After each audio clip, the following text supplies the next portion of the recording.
कटैया जे बाबा मडबा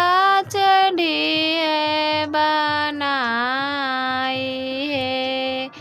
हरी हरी बाँस कटैया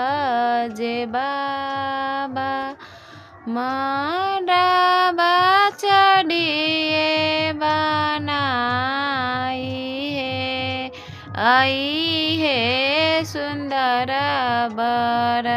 बैठी है मडबा चढ़ी दूसत मारवा तो रहे दूसत मारवा तो रहे हरी हरी बाँस कटैया जे बेटी मडबा चढ़िया बनाई है